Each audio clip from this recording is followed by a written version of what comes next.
Assalamualaikum warahmatullahi wabarakatuh. Sahabat yang beriman, semoga kita dalam lindungan Allah, amin ya robbal alamin.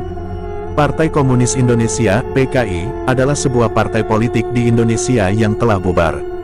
PKI adalah partai komunis non-penguasa terbesar di dunia setelah Uni Soviet, sekarang disebut Rusia, dan Tiongkok, Cina, yang pada akhirnya dihancurkan pada tahun 1965 dan dinyatakan sebagai partai terlarang pada tahun berikutnya, dan 4 tahun 1948 sampai 1965 disitulah pemberontakan PKI mulai merajalela di bumi Indonesia, khususnya di Madiun. Kapan pemberontakan yang dimulai?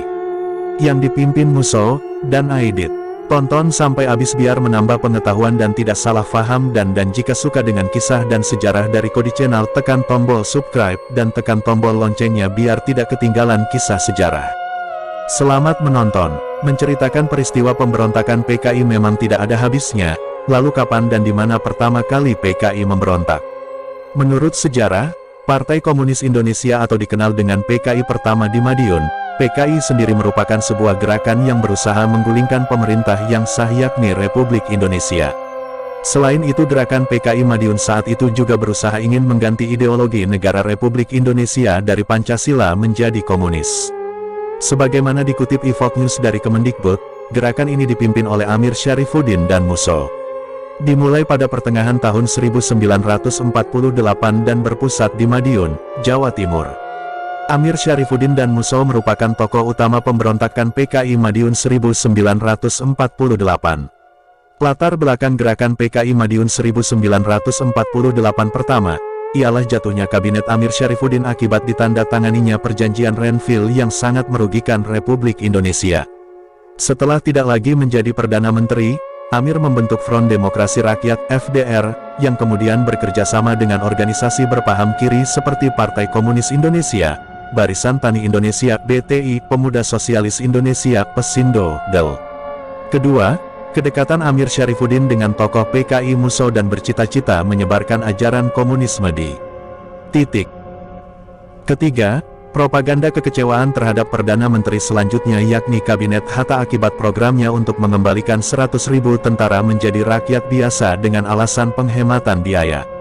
Pemberontakan PKI Madiun diawali dengan melancarkan propaganda anti pemerintah dan pemogokan kerja oleh kaum buruh. Selain itu, pemberontakan PKI Madiun juga dilakukan dengan menculik dan membunuh beberapa tokoh negara. Seperti penembakan terhadap Kolonel Sutarto pada tanggal 2 Juli tahun 1948, penculikan dan pembunuhan terhadap Gubernur Jawa Timur pertama Aryo Surjo atau bahasa lebih dikenal Suryo, yang kebetulan berkunjung ke Ngawi dan kemudian dicegat oleh kelompok Amir pada tanggal 10 September tahun 1948. Serta penculikan dan pembunuhan kepada Muwardi pada tanggal 13 September tahun 1948 yang merupakan tokoh penting dalam peristiwa proklamasi kemerdekaan Indonesia. Puncak pemberontakan PKI tersebut terjadi pada tanggal 18 September tahun 1948, saat pemberontak berhasil menguasai kota Madiun dan mengumumkan lahirnya Republik Soviet Indonesia. Mereka pun menguasai tempat strategis, melakukan sabotase, perusakan, pembakaran sarana dan prasarana, serta melakukan pembunuhan terhadap orang-orang yang anti-PKI. Pemerintah menyadari apa yang dilakukan PKI sangat membahayakan negara. Oleh karena itu, dilakukan beberapa cara untuk mengakhiri pemberontakan.